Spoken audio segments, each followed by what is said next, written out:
Welcome to Shri Rajiv Gandhi IAS academy. Friends, இந்த வீடியோவில் April 8 மற்றும் 9 தேதிகளுக்கான கரண்ட் அஃபேர்ஸ் எல்லாமே பார்க்க போகிறோம். சரி, வாங்க பார்க்கலாம். ஃப்ரெண்ட்ஸ், இந்த வீடியோடைய நோட்ஸ் எல்லாமே கீழே பிடிஎஃப் டிஸ்கிரிப்ஷன் கொடுத்துருக்கோம்.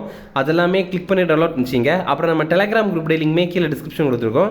அதுலேயுமே கிளிக் பண்ணி ஜாயின் பண்ணிங்க. நம்முடைய டெலிகிராம் குரூப்பில் கரண்ட் அஃபேர்ஸ் குவீசஸ் நடத்திட்டு வரோம். நீங்களுமே ஜாயின் பண்ணி அட்டன் பண்ணிக்கலாம். ஓகே, சரி வாங்க பார்க்கலாம். ஃபஸ்ட்டு, தற்போது எந்த நகரின் சிட்டி கீ ஆஃப் ஆனர் விருது இந்திய குடியரசுத் தலைவருக்கு வழங்கப்பட்டது? இதற்கான ஆன்சர் லிஸ்பன். இப்போ பார்த்தீங்க அப்படின்னா, நம்முடைய குடியரசுத் தலைவர் அவங்க போர்ச்சுகல் நாட்டுடைய தலைநகரான லிஸ்பனுக்கு போயிருக்காங்க. அவங்களுக்கு லிஸ்பன் நகரத்துடைய சிட்டி கீ ஆஃப் ஆனர் அப்படிங்கிற விருதை வழங்கியிருக்காங்க. லிஸ்பன் நகரத்துடைய மேயர் தான் இதை வழங்கியிருக்காங்க. லிஸ்பன் அப்படிங்கிறது போர்ச்சுகல் நாட்டுடைய தலைநகரம். இந்தியா மற்றும் போர்ச்சுகல் இருதரப்பு உறவுகளுடைய 50 ஆண்டுகள் இந்த ஆண்டோட நிறைவு பெறுது. அடுத்தது, 2024 புதுப்பிக்கத்தக்க எரிசக்தி உற்பத்தியில் இந்தியா பிடித்த இடம் என்ன? இதற்கான ஆன்சர் 3. இப்போ புதுப்பிக்கத்தக்க எரிசக்தி உற்பத்தி இருக்குல்ல, இதில் முதலிடம் பிடித்தது 2024 ஆண்டில் முதலிடம் பிடித்தது சீனா, 2ஆம் இடம் பிடித்தது அமெரிக்கா, நம்ம இந்தியா 3ஆவது இடம் பிடித்திருக்கோம். இது ரொம்ப ரொம்ப முக்கியமான ஒரு கொஸ்டின். 2024 ஆண்டில் உலக அளவில் மிக குறைந்த அளவில் இந்த கரியமில வாயு வெளிப்பாடுடைய வளங்கள் மூலமாக மின் உற்பத்தி பண்ணது அப்படின்னு பார்க்கும்போது 40.9% பண்ணியிருக்கோம். இதோடைய அர்த்தம் என்ன அப்படின்னா, உலக அளவில் மொத்தமாக மின்சாரம் உற்பத்தி பண்ணியிருப்பாங்கல்ல, இதில் இந்த அளவில், அதாவது குறைந்த கரியமில வாயு வெளிப்பாடுடைய வளங்கள் மூலமாக மின்சாரம் உற்பத்தி பண்ணது 40.9% அப்படிங்கிறது தான். அப்போ இது ரொம்ப பெரிய ஒரு அமௌண்ட் தான். இதில் இந்தியாவுடைய பங்கு 22% இருந்திருக்கு. 1940 ஆண்டிலிருந்து பார்க்கும்போது 40% கடந்தது இதுதான் முதல் முறை. 2024 ஆண்டு உலக அளவில் உற்பத்தி செய்யப்பட்ட மின்சாரத்தில் காற்றாலைகள் அப்புறம் சூரிய சக்தி இதோடைய பங்கு பார்த்திங்க அப்படின்னா 15% இருக்குது. அதுவே இதே உலக காற்றாலைகள் மற்றும் சூரிய சக்தி மின் உற்பத்தியில் நம்ம இந்தியாவுடைய பங்கு எவ்வளவா இருந்திருக்கு அப்படின்னா அது 10% இருந்திருக்கு. உலக அளவில் இந்தியாவில் நீர் மின் உற்பத்தி அப்படி பார்க்கும்போது அது 8%. அதாவது உலக அளவில் ஒரு 100 யூனிட் நீர் மின்சாரம் உற்பத்தி பண்ணுறாங்க அப்படின்னா நம்ம இந்தியாவிலேருந்து ஒரு 8 யூனிட் உற்பத்தி பண்ணுறோம் அப்படிங்கிறது தான் அர்த்தம். நம்ம இந்தியாவுடைய சூரிய சக்தி மின் உற்பத்தி திறன் இப்போ எவ்வளவா இருக்குது அப்படின்னா 24 ஜிகாவாட்டாக இருக்குது. இந்த ரிப்போர்ட் பார்த்தீங்கன்னா எம்பர் சர்வதேச மின் உற்பத்தி ஆய்வு அப்படிங்கிற அமைப்பு வெளியிட்ட ரிப்போர்ட். அடுத்தது, தற்போது காலமான குமரி ஆனந்தன் எந்த மாவட்டத்தை சேர்ந்தவர்? இதற்கான ஆன்சர் கன்னியாகுமரி. இப்போ பார்த்தீங்கன்னா குமரி ஆனந்தன் அப்படிங்கிறவர் மரணம் எடுத்துட்டாரு. மூத்த காங்கிரஸ் தலைவர் தான் இவர். பாஜக தலைவரான தமிழிசை சவுந்தரராஜன் இருக்காங்கல்ல, அவங்களுடைய தந்தை தான் இந்த குமரி ஆனந்தன் அப்படிங்கிறவங்க. 1977 ஆண்டு மக்களவை தேர்தலில் நாகர்கோவில் தொகுதியில் வெற்றி பெற்றிருக்காங்க. இது மட்டும் இல்லாமல் தமிழக சட்டப்பேரவை உறுப்பினராக 4 முறை தேர்வு செய்யப்பட்டிருக்காங்க. இவருடைய சிறப்புகள் பற்றி பார்த்தீங்கன்னா, நாடாளுமன்றத்தில் தமிழில் கேள்வி கேட்குற உரிமையை இவர் பெற்று தந்திருந்தார். அதுக்கப்புறம் காந்தி காமராஜ் தேசிய காங்கிரஸ் அப்படிங்கிற ஒரு கட்சியை தொடங்கியிருந்தார். பின்னாட்களில் அதை காங்கிரஸ் கட்சியிலேயே இணைத்துட்டார். அப்புறம் 2008 ஆண்டு பனை மேம்பாட்டு வாரிய தலைவராக இவரை நியமனம் பண்ணியிருந்தாங்க. அடுத்தது போன ஆண்டு 2024 ஆண்டு தகைசால் தமிழர் விருது கூட இவர் பெற்றிருந்தார். ஓகே, ரொம்ப முக்கியமான நபர்.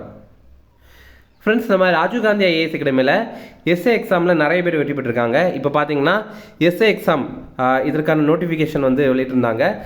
1299 வேகன்சிஸ் அனௌன்ஸ் பண்ணியிருந்தாங்க. நம்ம இன்ஸ்டியூட்டில் பார்த்தீங்கன்னா ஓப்பன் கோட்டாக்கும் கிளாஸஸ் இருக்குது, அதே மாதிரி டிபார்ட்மெண்டல் கோட்டாக்கும் கிளாஸஸ் ஸ்டார்ட் பண்ணுறோம். நம்ம இன்ஸ்டியூட் சென்னையில் அண்ணா நகரில் இருக்குது. நீங்கள் ஆன்லைனில் கூட ஜாயின் பண்ணிக்கலாம். ஓகே, இது சம்மந்தமாக உங்களுக்கு ஏதாவது தகவல் தெரியணும் அப்படின்னா ஸ்க்ரீனில் தெரிய நம்பருக்கு கால் பண்ணி பேசிக்கலாம். அடுத்தது, சர்வதேச புக்கர் பரிசின் தகுதி பட்டியலில் இடம்பெற்ற இந்திய நூல் எது? இதற்கான ஆன்சர் ஹார்ட் லேம்ப். இப்போ பார்த்தீங்கன்னா உலக அளவில் புத்தகங்களுக்காக வழங்கப்படுற மிக உயரிய விருது எது அப்படின்னா புக்கர் பரிசு தான். ஓகே, அதில் பார்த்தீங்கன்னா இப்போது நம்ம இந்தியாவை சேர்ந்த ஒரு புக்கு இதை ஷார்ட் லிஸ்ட் பண்ணியிருக்காங்க. இந்த புக்கை பற்றி இந்த அட்டையிலேயே நீங்கள் பார்த்து தெரிஞ்சுக்கலாம். இது பானு முஷ்டக் அப்படிங்கிறவங்க எழுதியிருக்காங்க. ஒரிஜினல் விஷன் கன்னடாவில் எழுதியிருக்காங்க. அது தீபா பாஸ்தி அப்படிங்கிறவங்க ஆங்கிலத்தில் மொழிபெயர்த்திருக்காங்க. ஓகேவா? ஓகே, இதை பற்றி நம்ம கொஞ்சம் டீட்டெயிலாக பார்க்கலாம். 1990 2023 ஆண்டு வரைக்கும் பானு முஸ்டக் அப்படிங்கிறவங்க எழுதின 12 குறுங்கதைகளுடைய தொகுப்பு தான் இந்த நூல். இதை கன்னட மொழியில் எழுதியிருந்தாங்க. ஆனால் இதை தீபா பாஸ்தி அப்படிங்கிறவங்க ஆங்கிலத்தில் மொழிபெயர்த்திருக்காங்க. இப்போது ஒரு புத்தகம் புக்கர் பரிசு பெறணும் அப்படின்னா அதற்கு 2 தகுதிகள் இருக்குது. ஒன்று, அதை ஆங்கிலத்தில் மொழிபெயர்த்திருக்கணும் அப்படிங்கிறது. அதை தான் தீபா பாஸ்தி ஆங்கிலத்தில் மொழிபெயர்த்துட்டாங்க. 2வது, அதை இங்கிலாந்து அல்லது அயர்லாந்தில் பப்ளிஷ் பண்ணணும், அங்கே வெளியிடணும். அங்கே இருக்கிற மக்கள் அதை வாங்கி படிக்கணும். அந்த மாதிரி இருந்துச்சு அப்படின்னா தான் அதை ஷார்ட் லிஸ்ட் பண்ணுவாங்க. ஓகே, இந்த புக் தகுதி பெற்றிருக்கு அப்படிங்கிற மாதிரி அதை கேட்டகரியிலே எடுத்துப்பாங்க. இந்த பாயிண்ட் ரொம்ப முக்கியமான பாயிண்ட். அடுத்தது, ஆளுநர் மாநில அரசின் ஆலோசனைப்படி செயல்பட வேண்டும் என்று கூறப்பட்டுள்ள சட்டப்பிரிவு எது? இதற்கான ஆன்சர் ஆர்டிகிள் 200. இப்போது ஆர்டிகிள் 200 என்ன சொல்லுது அப்படின்னா, மாநில அரசுடைய ஆலோசனைப்படி ஆளுநர் செயல்படணும் அப்படின்ற மாதிரி சொல்லியிருந்தாங்க. இப்போ உச்சநீதிமன்றம் ஒரு தீர்ப்பில் அதை சொல்லியிருக்காங்க. ஓகே, இதை பற்றி கொஞ்சம் டீட்டெயிலாக பார்க்கலாம். 2023ஆம் ஆண்டில் உச்சநீதிமன்றத்தில் தமிழக அரசு ஒரு வழக்கு தொடுத்திருந்தாங்க. என்னென்னா, ஜனவரி 2020 ஏப்ரல் 2023 வரைக்கும் சட்டப்பேரவையில், அதாவது தமிழக சட்டப்பேரவையில் நிறைவேற்றின 12 மசோதாக்கள் ஆளுநர்கிட்ட நிலுவையில் இருக்குது அப்படின்ற மாதிரி நம்ம தமிழக அரசு சார்பில் உச்சநீதிமன்றத்தில் வழக்கு தொடுத்திருந்தோம். அதை இப்போது உச்சநீதிமன்றம் விசாரித்து அதற்கு தீர்ப்பு வழங்கியிருக்காங்க. என்ன சொல்கிறாங்க அப்படின்னா, மசோதாக்களுக்கு ஒப்புதல் அளிப்பது குறித்து ஆளுநர்கள் 1 மாதத்திற்குள்ளாடியே முடிவெடுக்கணும் அப்படின்ற மாதிரி சொல்லியிருக்காங்க. அதே மாதிரி ஒரு மாநில ஆளுநருக்கு வீட்டோ அதிகாரம் இல்லை அப்படின்னு சொல்லியிருக்காங்க. வீட்டோ அதிகாரம் அப்படின்னா, இப்போ ஒரு பில்லை நம்ம பாஸ் பண்ணி, அதாவது ஒரு மசோதாவை நம்ம பாஸ் பண்ணி ஆளுநருக்கு அனுப்பினோம் அப்படின்னா அவர் இதெல்லாம் செல்லாது, இதெல்லாம் கேன்சல் பண்ணுறேன் அப்படின்ற மாதிரியெல்லாம் அதை ரத்து பண்ணிட முடியாது அப்படிங்கிறத சொல்கிறாங்க. அடுத்தது, தமிழக அரசு ஆளுநருக்கு அனுப்பிய 12 மசோதாக்களில் எத்தனை மசோதாக்களுக்கு உச்சநீதிமன்றம் ஒப்புதல் வழங்கியது? இதற்கான ஆன்சர் 10. இப்போ நம்ம பார்த்துருந்தோம், உச்சநீதிமன்றம் பார்த்தீங்கன்னா 12 மசோதாக்களுக்கும் ஒப்புதல் வழங்கலை, 10 மசோதாக்களுக்கு தான் ஒப்புதல் வழங்கியிருக்காங்க. இன்னும் 2 மசோதாக்களை குடியரசுத் தலைவருடைய பார்வைக்காக அனுப்பி வைத்திருக்காங்க. ஓகே, அந்த உச்சநீதிமன்றம் ஒப்புதல் வழங்கின 10 மசோதாக்கள் எதுனா அப்படின்னு பார்த்தீங்கன்னா, தமிழ்நாடு பல்கலைக்கழக சட்டத்திருத்த மசோதா. இது முதல்வருக்கு துணைவேந்தரை நியமனம் பண்ணுறதுக்கான அதிகாரத்தை வழங்குது. ஏன்னா இது வரைக்கும் பார்த்தீங்கன்னா பல்கலைக்கழகத்தில் இருக்கிற துணைவேந்தர் நியமனம் பண்ணுறது அந்த மாநிலத்துடைய ஆளுநர் தான். ஆனால் இப்போ அந்த அதிகாரம் முதல்வருக்கு வழங்குறாங்க. அடுத்தது, சென்னை பல்கலைக்கழக சட்டத்திருத்த மசோதா. இது துணைவேந்தர் நியமன அதிகாரத்தில் மாற்றம் பண்ணுறது. இதுவுமே கிட்டத்தட்ட அதே மாதிரி தான். அடுத்தது, பெரியார் பல்கலைக்கழக சட்டத்திருத்த மசோதா. இது பல்கலைக்கழகங்களுடைய நிர்வாக அமைப்பில் அதிகார மாற்றத்தை கொண்டு வரதுக்கான உரிமை. அடுத்தது, அண்ணா பல்கலைக்கழக சட்டத்திருத்த மசோதா. இது முதல்வருக்கு துணைவேந்தர் நியமன அதிகாரம் வழங்குறது. ஓகேவா, அதே மாதிரி தான் நம்ம பார்த்த மாதிரி தான். அடுத்தது, தமிழ்நாடு மருத்துவ பல்கலைக்கழக சட்டத்திருத்த மசோதா. இதுவும் பல்கலைக்கழக அமைப்பில் நிர்வாக மாற்றத்தை கொண்டு வரதுக்கானது. அடுத்தது, தமிழ்நாடு ஆசிரியர் கல்வி பல்கலைக்கழக சட்டத்திருத்த மசோதா. இது துணைவேந்தர் நியமனத்தில் அதிகாரத்தில் மாற்றம். நீங்கள் கிட்டத்தட்ட எல்லாமே பார்த்தீங்கன்னா அதிகாரத்தில் மாற்றம் அல்லது துணைவேந்தராக இருக்கிறதுல மாற்றம் அதில் தான் இருக்கும். அடுத்தது, தமிழ்நாடு திறந்தநிலை பல்கலைக்கழக சட்டத்திருத்த மசோதா. இது நிர்வாக அமைப்பில் அதிகார மாற்றத்தை கொண்டு வருது. அடுத்தது, தமிழ்நாடு சட்ட பல்கலைக்கழக சட்டத்திருத்த மசோதா.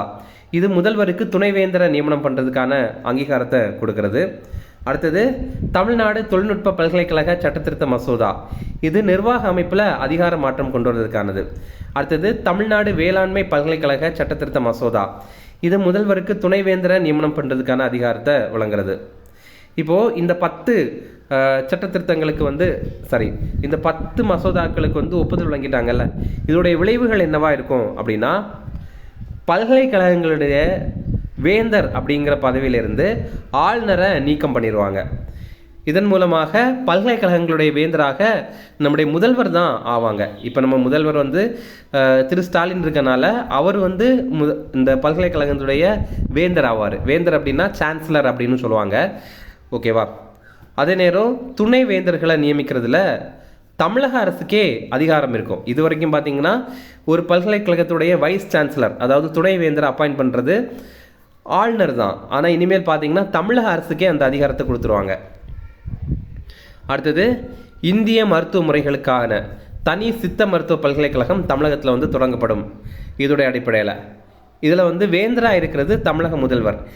யார் தமிழக முதல்வர் ஆகிறாங்களோ ஆட்டோமேட்டிக்கலாகவே அவங்க இதோடைய வேந்தராகிடுவாங்க. துணை வேந்தராக தமிழக மருத்துவ துறை அமைச்சர் வந்து ஆவாங்க. அதே மாதிரி தமிழ்நாடு மீன்வள பல்கலைக்கழகம், அது ஜெயலலிதா பல்கலைக்கழகம் அப்படின்னு பெயர் மாற்றம் செய்யப்படும். அடுத்தது வக்ஃப் திருத்த சட்டம் 2024 படி வாரியம் அமைக்க உள்ள முதல் மாநிலம் எது?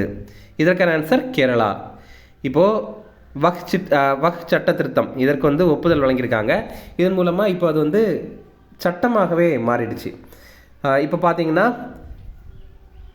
போன ஆண்டு டிசம்பர் 19 வரைக்கும் கேரளாவுடைய வக்ஃப் வாரியம் இதோடைய பதவி காலம் வந்து நிறைவு பெற்றிருக்கு. அந்த டைமோட அதோடைய பதவி காலம் வந்து நிறைவு பெற்றிருக்கு. இப்போ இதோடைய புது வாரியம் வந்து அமைக்கணும். அதற்காக என்ன சொல்கிறாங்க அப்படின்னா, நாங்கள் வந்து 1 மாதத்துக்குள்ளாடியே இந்த வாரியத்திற்கான உறுப்பினர்களை தேர்வு பண்ணிவிடுவோம். அது இல்லாமல் இந்த புதிய மசோதாவுடைய அடிப்படையில் இருக்கும், புதிய சட்டத்துடைய அடிப்படையில் இருக்கும் அப்படின்னு சொல்கிறாங்க. இந்த வக்ஃப் வாரிய சட்டம் இருக்குல்ல, இந்த சட்டத்திற்கு நம்முடைய குடியரசுத் தலைவர் எப்போ ஒப்புதல் வழங்கினாங்க அப்படின்னா கரெக்டாக இந்த மாதம், அதாவது ஏப்ரல் 5 தான் ஒப்புதல் வழங்கியிருக்காங்க. 1995 ஆண்டு வக்ஃப் சட்டம் இருக்குல்ல, அதை திருத்தி தான் இதை வந்து கொண்டு வந்திருக்காங்க.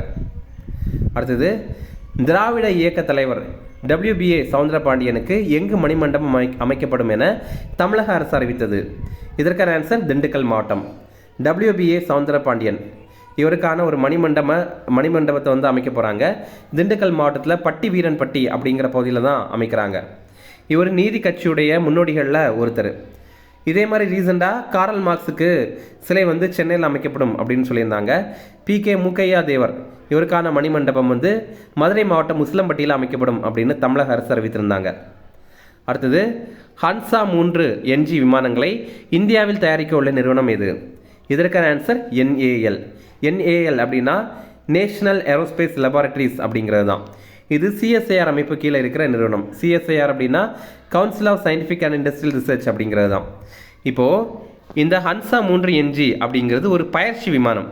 இப்போது நம்ம விமானப்படையில் இருக்கிற இந்த பைலட்லாம் இருக்காங்கல்ல, அவங்களுக்கான பயிற்சி வழங்குறதுக்கான ஒரு விமானம் தான் இந்த ஹன்சா 3 NG அப்படிங்கிற விமானம். இதை வந்து இனிமேல் இந்தியாவில் தயாரிக்க போகிறாங்க. இது வரைக்கும் பார்த்தீங்கன்னா வெளிநாடுகளிலிருந்து அதை வாங்கிட்டு இருந்தாங்க. இப்போ முதல் முறையாக இந்தியாவில் இதை தயாரிக்க போகிறாங்க. இதோடைய மதிப்பு ரூபாய் 3 கோடியாக இருக்கும் அப்படின்னு எதிர்பார்க்குறாங்க. அதுவே வெளிநாட்டிலேருந்து இறக்குமதி பண்ணும்போது நம்ம ஒவ்வொரு விமானத்திற்கும் 6 கோடி ரூபாய் செலவு பண்ணி அதை வந்து வாங்கிட்டு இருந்தோம். அடுத்தது எந்த மாநிலத்தை சேர்ந்த கண்ணாடி பாயா மூங்கில் பாய்க்கு புவிசார் குறியீடு வழங்கப்பட்டது? இதற்கான ஆன்சர் கேரளா. இப்போ பார்த்தீங்கன்னா கேரளா உடைய பழங்குடியின மக்களால் உருவாக்கப்படுற பாய் தான் இந்த ஒரு கண்ணாடி பாயா அப்படிங்கிற பாய். அதற்கு இப்போ புவிசார் குறியீடு வழங்கியிருக்காங்க. கேரளாவிலிருந்து பழங்குடியின பொருட்களுக்கு கிடைத்த முதல் புவிசார் குறியீடு வந்து இதுதான்.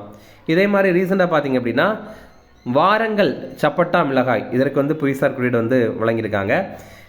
இதை தக்காளி மிளகாய் அப்படின்னு கூட அழைக்கிறாங்க. ஏன்னா இதை பார்க்குறதுக்கு தக்காளி மாதிரி கொஞ்சம் பெரிதாகவே இருக்கும், அதனால தான். இப்போ உங்களுக்கான கேள்வி, இந்த வாரங்கல் அப்படிங்கிற பகுதி எந்த மாநிலத்தை சேர்ந்தது அப்படிங்கிறது உங்களுக்கு தெரியும்னா கமெண்ட்ஸில் சொல்லுங்கள். அடுத்தது டயர் உல்ஃப் என்ற ஓனா இனத்தை மீட்டுருவாக்கம் செய்த நாடு எது? இதற்கான ஆன்சர் அமெரிக்கா. இப்போ பார்த்தீங்கன்னா டயர் உல்ஃப் இதோடைய சயின்டிஃபிக் நேம் வந்து எனோசின் டைரஸ் அப்படிங்கிறது தான். இதை இப்போது 12,500 ஆண்டுகளுக்கு பிறகு மீண்டும் உருவாக்கம் பண்ணியிருக்காங்க.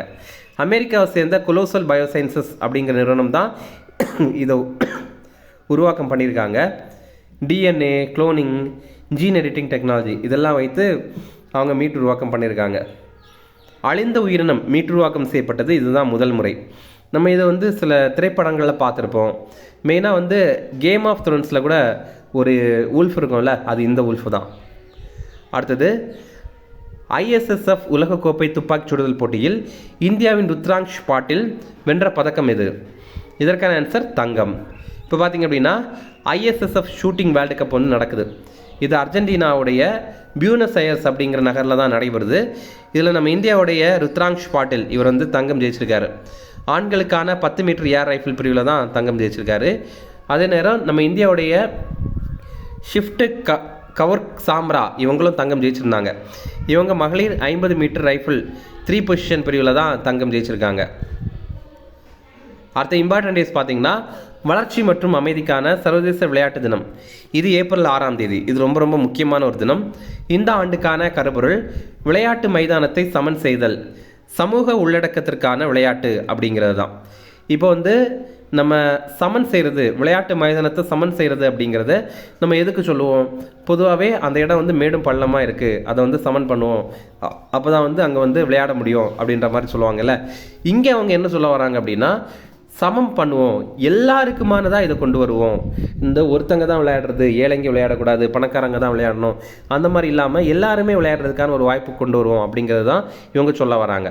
ஓகே, இந்த ரிவிஷன் பார்க்கலாம். தற்போது எந்த நகரின் சிட்டி கீ ஆஃப் ஆனர் விருது இந்திய குடியரசுத் தலைவருக்கு வழங்கப்பட்டது? இதற்கான ஆன்சர் லிஸ்பன். அடுத்தது 2024 புதுப்பிக்கத்தக்க எரிசக்தி உற்பத்தியில் இந்தியா பிடித்த இடம் என்ன? இதற்கான ஆன்சர் 3. அடுத்தது தற்போது காலமான குமரி ஆனந்தன் எந்த மாவட்டத்தை சேர்ந்தவர்? இதற்கான ஆன்சர் கன்னியாகுமரி. அடுத்தது சர்வதேச புக்கர் பரிசின் தகுதி பட்டியலில் இடம்பெற்ற இந்திய நூல் எது? இதற்கான ஆன்சர் ஹார்ட் லேம்ப். அடுத்தது ஆளுநர் மாநில அரசின் ஆலோசனைப்படி செயல்பட வேண்டும் என்று கூறப்பட்டுள்ள சட்டப்பிரிவு எது? இதற்கான ஆன்சர் ஆர்டிக்கல் 200. அடுத்தது தமிழக அரசு ஆளுநருக்கு அனுப்பிய 12 மசோதாக்களில் எத்தனை மசோதாக்களுக்கு உச்சநீதிமன்றம் ஒப்புதல் வழங்கியது? இதற்கான ஆன்சர் 10. அடுத்தது வக்ஃப் சட்ட திருத்தம் 2024 படி வாரியம் அமைக்க உள்ள முதல் மாநிலம் எது? இதற்கான ஆன்சர் கேரளா. அடுத்தது திராவிட இயக்க தலைவர் WBA சவுந்தரபாண்டியனுக்கு எங்கு மணிமண்டபம் அமைக்கப்படும் என தமிழக அரசு அறிவித்தது? இதற்கான ஆன்சர் திண்டுக்கல் மாவட்டம். அடுத்தது ஹன்சா 3 NG விமானங்களை இந்தியாவில் தயாரிக்க உள்ள நிறுவனம் எது? இதற்கான ஆன்சர் NAL. அடுத்தது எந்த மாநிலத்தை சேர்ந்த கண்ணாடி பாயா மூங்கில் பாய்க்கு புவிசார் குறியீடு வழங்கப்பட்டது? இதற்கான ஆன்சர் கேரளா. அடுத்தது டயர் உல்ஃப் என்ற ஓனா இனத்தை மீட்டுருவாக்கம் செய்த நாடு எது? இதற்கான ஆன்சர் அமெரிக்கா. அடுத்தது ISSF உலகக்கோப்பை துப்பாக்கிச் சுடுதல் போட்டியில் இந்தியாவின் ருத்ராங்ஷ் பாட்டில் வென்ற பதக்கம் எது? இதற்கான ஆன்சர் தங்கம். அவ்வளோதான் ஃப்ரெண்ட்ஸ், இந்த வீடியோ பிடிச்சா கண்டிப்பாக லைக் பண்ணுங்கள், நம்மளே சேனலுக்கு சப்ஸ்கிரைப் பண்ணிச்சிங்க, உங்களுடைய நண்பர்களுமே ஷேர் பண்ணுங்கள். கண்டிப்பாக இது அவங்களுக்கும் நல்லதாக இருக்கும். Okay, thank you.